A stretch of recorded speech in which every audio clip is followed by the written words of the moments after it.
Hello, Steve here. Welcome back to another edition of Big Bore Guns.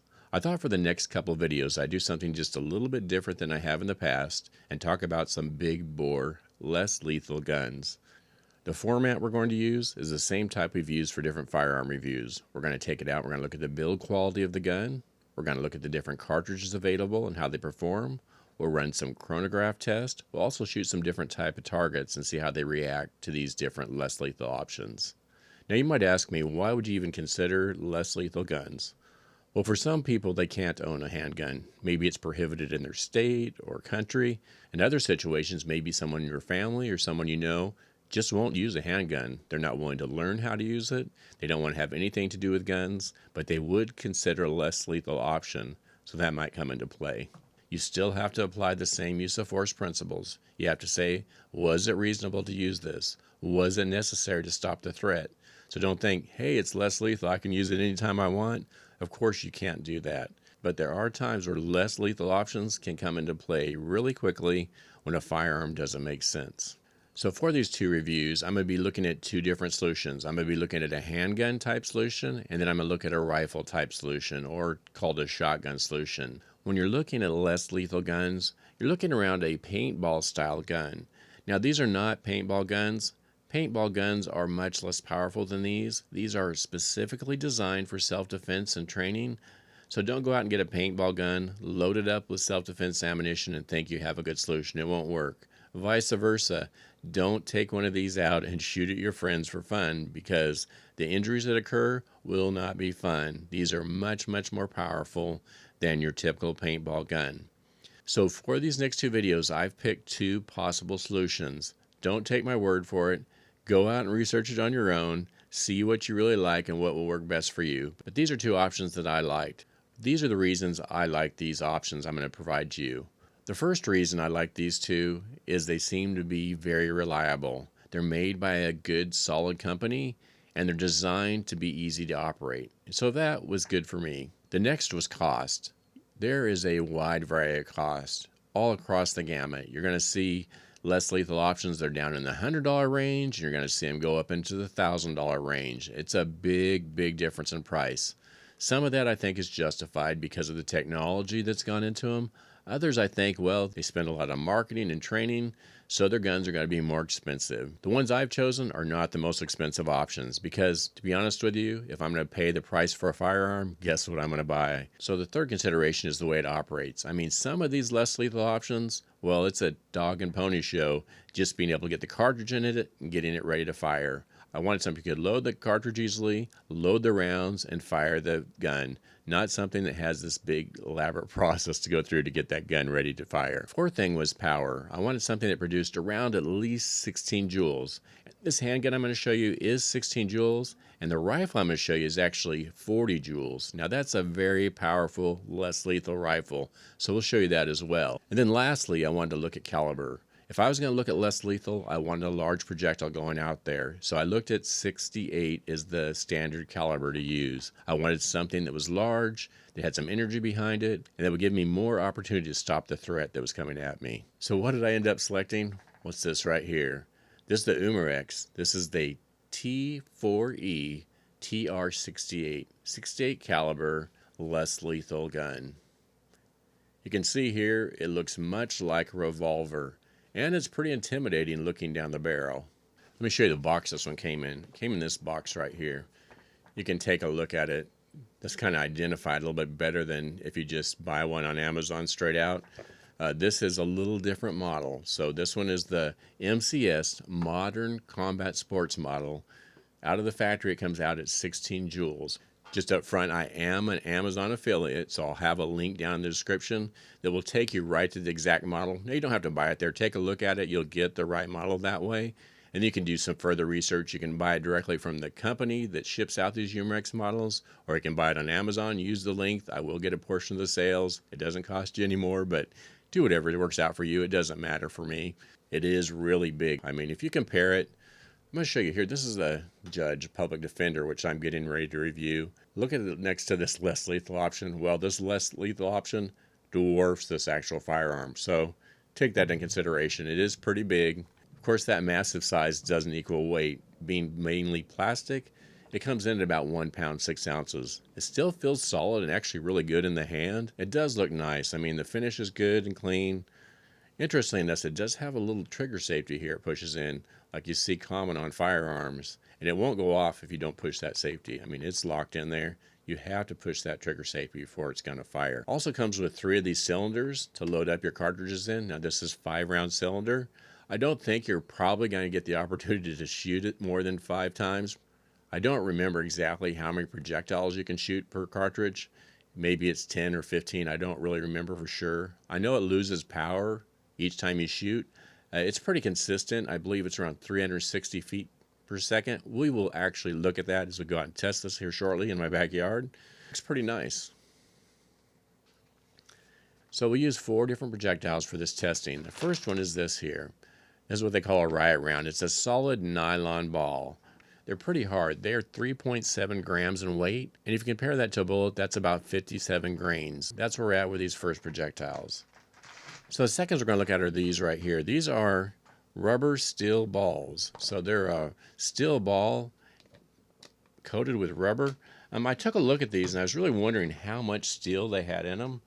And I didn't cut any of them open, but I took a magnet I have here. You know, it does grab it. It just is not a lot. So I'm not thinking there's a very large steel projectile in there. I'll have to cut one open sometime and look. But I do imagine they're going to give you quite a bit more kinetic energy just because they're 7 grams. All right, and then the third one we're going to test out are these right here. These are aluminum balls. They come in at 7.3 grams, which is about 112 grains. But we'll see how they do as well. I have never tried these either. Actually, I haven't tried anything on this yet. And last, we'll look at these right here. These are PVC-coated steel balls. They are 10 grams. That would be about 154 grains in a bullet. I'll get one of these out real quick here. Give me a second. Let me see how these hit to the magnet. They are stuck tight on that magnet. You know there's a big steel ball in the middle of these just because there's so much magnetic strength. I think these are going to perform really well and hit really hard. Something I did want to test real quickly before I go out and shoot this gun is trigger pull. You know, we do that on regular firearms on all the testing. Let's go ahead and test that on this particular less lethal gun. 5 pounds, 13 ounces. Okay, let's try it one more time here.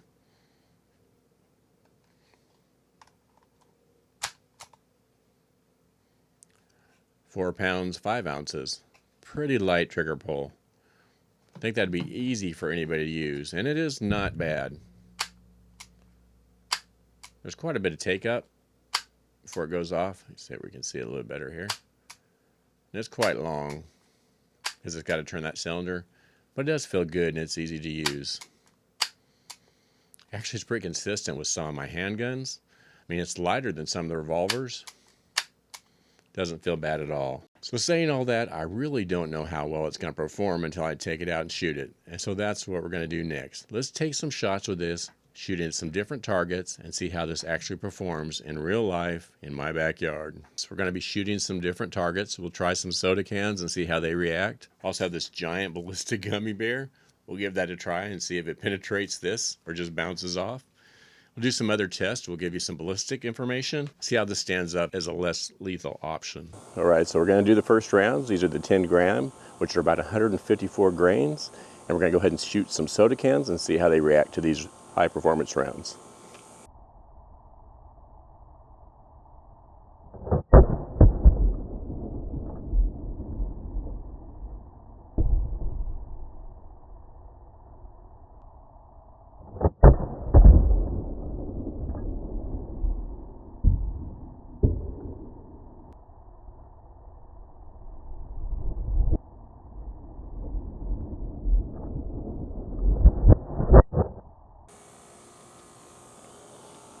Wow, those are pretty powerful. They did away with those soda cans. Let's try something else. So the next rounds are the rubber rounds with the steel core on them. We'll try those next and see how the target does with those.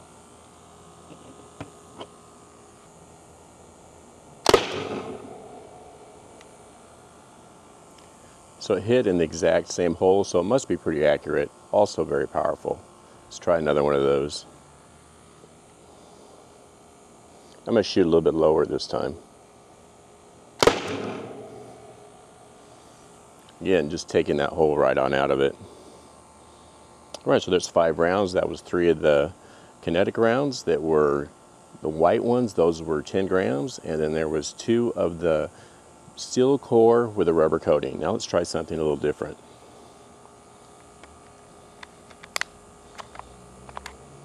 I think for the next ones we're going to use the aluminum core, and we're going to actually shoot this big giant gummy bear I have with those. We're still at about 278 feet per second, even with those projectiles. So these next are aluminum balls. They are 127 grains.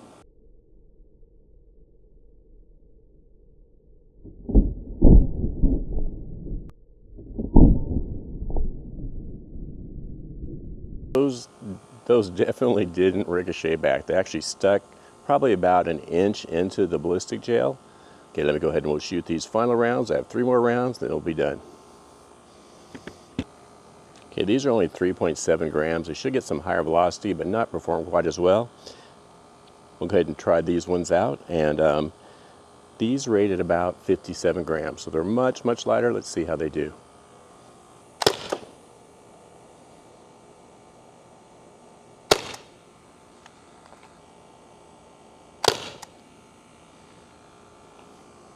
That was 354 feet per second, pretty darn good. Of course, I've shot quite a few rounds. I think I'll go ahead and change out the CO2 just to see what it'll do as the best with these lighter rounds. So this is the last 5 rounds. I'll go ahead and shoot 1 more can of soda, and that's just with the kinetic ball. That's just with the nylon ball, and then we'll go ahead and shoot the gummy bear and see what he does, then we'll be all through.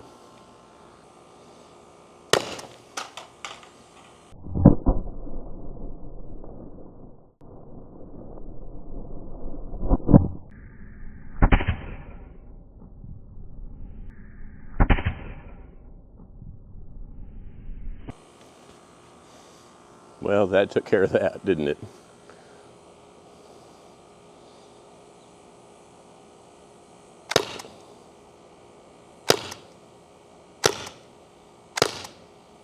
Thank you for watching this video today. I'd really appreciate if you'd like or subscribe to this content, and stay tuned for that second video I'll be coming out with in about a week. I'm on vacation this next week, but it's going to be on the 40 Joule rifle shotgun option. I think you're going to really like that, because at 40 joules, those targets are going to be reacting to what happens. So until next time, have a great day. I appreciate you liking and subscribing to this video.